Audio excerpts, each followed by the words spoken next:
Tonight on DCS Addons Spotlight, we explore the full potential of the Marianas Islands map. We take cover under a Swedish shelter on the road. We get in trouble with the police and make a run for it. Now we understand how long it takes to sink a ship. This and more on How I Play. Hello virtual pilots, I'm Andre Celesti and welcome to the 4th episode for the Addons Spotlight Series, where we take a look at the most recent add-ons available for DCS World in the user file section. If you find yourself checking the user section on the DCS page very often for unique mission files, skins, fixes and immersive add-ons, well, you'll be right at home here at How I Play, as we made a series with the most interesting add-ons that we can find and manage to test. Of course, we won't manage to show all of them here on the channel, so if you know something that we missed, message us down below and we will take a look in a future episode. So without further ado, let's start! First add-on on the list is a fix for the VR loading screen.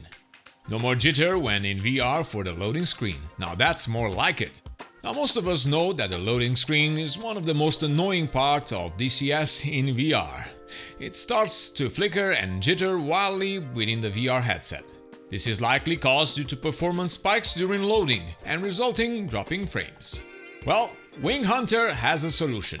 It's easy to install, simply extract it to the mods folder or install it with a mod manager. We tried it here and it was an amazing improvement for VR.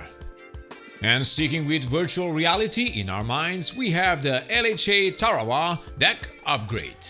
A non-skid look of the Tarawa. No more landing on a concrete carrier as the author is suggesting.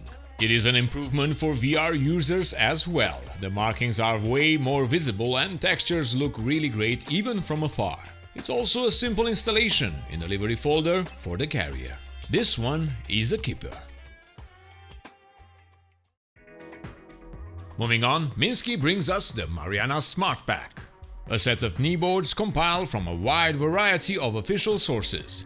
The idea behind this pack is to let you take off, do some training, and land back at Andersen Air Force Base, all of this in a fairly realistic fashion.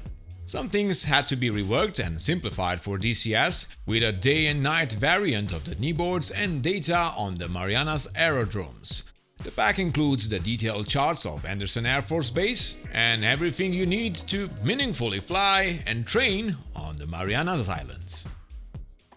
J1775 brings a touch of history and color in our DCS world. First, with a Swedish frigate suited for anchoring in natural or man-made harbors. And then, with a galleon sailship, featuring a low polygon model so the impact on frame rate is neglectable. Now, maybe these are not for the hardcore historian, but more suitable for the leisure-inclined simmer. They quickly bring some color and diversity in our sceneries, a great addition to our peaceful flights in the Marianas. And to accompany these non-conventional additions to the Marianas Islands, we have the Saipan Island Bird Sanctuary. Originally, the island isn't included in the sim, but now it is. I even noticed a few birds that are already started to settle on the island.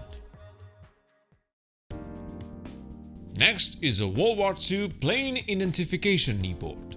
It is time to get our eyes checked and our memory prepared for our World War II sorties. After having this in your kneeboard pack, your friendly fire will be reduced to a minimum. Exceptions may occur. Our trigger-happy friends know what I'm talking about. Next up, we present to you the Crocodile Hunting Ground, a 19 mission pack with 20 different variants across Syria that packs 4 different difficulties. This is a concept of the classic Operation Bactria using mechanics similar to those in the dispatch missions to bring alive a unique helicopter combat environment. It is optimized for the Mi-24 Behind, but playable with any DCS helicopter. Now, I wonder... Nope. Not at this time. We also advise that a troop transport task will only work with the Hind. You can play it in single player or up to 32 people simultaneously. And speaking of troop transport, next is the Skalman's Mi-8 logistic mission. A scripted mission where you fly a Syrian Mi-8 delivering supplies to a newly recaptured airbase. As logistics is the backbone of any military operation, time is of the essence. In this mission, you pilot the legendary MIL Mi-8 to a war-torn Syria. The airbase has recently been recaptured by Syrian army forces. You have to supply it as soon as possible so that it may be used in fight against the insurgents. Next we have the Torreboda something. Sorry, I don't know how to pronounce this. A static object that was used in the Swedish BAS-60 system. Perfect for our on-the-road FARPs to enhance road-based missions. It resembles a covered bridge crossing, but it's a secret hangar for rearming and refueling your mighty Viggen. And Harrier, of course. Let's not forget the Harrier. Moving on with the Follow Me car, which is basically a skin for our Humvee created to fit the role for the Follow Me vehicle. It is VR friendly and passes the integrity check, because integrity is important. And there is another one that I use, a yellow version this time, perfect to direct lost virtual pilots that had a bit too many during the sortie.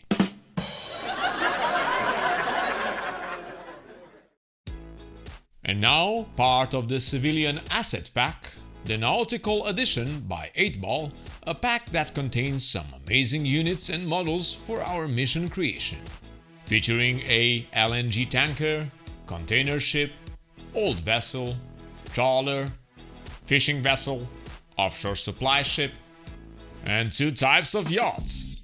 One without a helipad. We need more civilian models, guys. And one with a helipad. Well, somebody's going to have a party. Don't know how they managed to land that over there. But still, we need more models.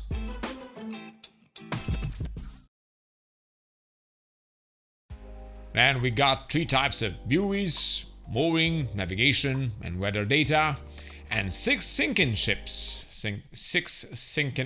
Who wrote this? Come on, Andre, you can do this. And 6 sinking ships that have the sole purpose to sink, of course. And where there's a sinking ship, there must be rafts. Life rafts, that is. And the Grebeni Island, a non-populated island in the Adriatic Sea in Croatia. Well, now you can place it anywhere.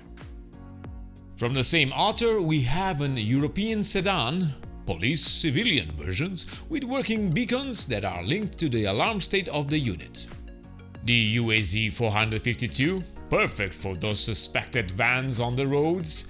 It works perfectly with the Freddy's livery pack for it, with 5 most common solid colors, as well as a special UAZ 450-60 anniversary paint. And 8 service vehicle skins, kept more or less generic to fit anywhere. Next up, we have 2 AI airplanes brought to us by PRC Cowboy. First is the E-7A Wedgetail, a twin-engine airborne early warning and control aircraft based on the Boeing 737 next generation design, with 5 liveries representing the 3 countries currently operating the aircraft plus a complete blank version. Then we have the Boeing P-8 Poseidon, a maritime patrol aircraft modified from the 737-800 ERX, with 8 liveries and featuring armament that can be chosen for anti-ship strike. And apart from the AGM-84D and H, the author included a fictional loadout using the LTF-5B torpedoes as a placeholder, since DCS currently does not support the Mk-54 torpedoes. And that's it for today. Thank you all for watching. If you find our video informative, please leave us a like, as it helps the YouTube algorithm recommend our videos to more users. And subscribe to keep in touch with all the latest informations on your favorite simulators and games. I am Andre Celesti, reminding you to fly safe, and I'll see you next time.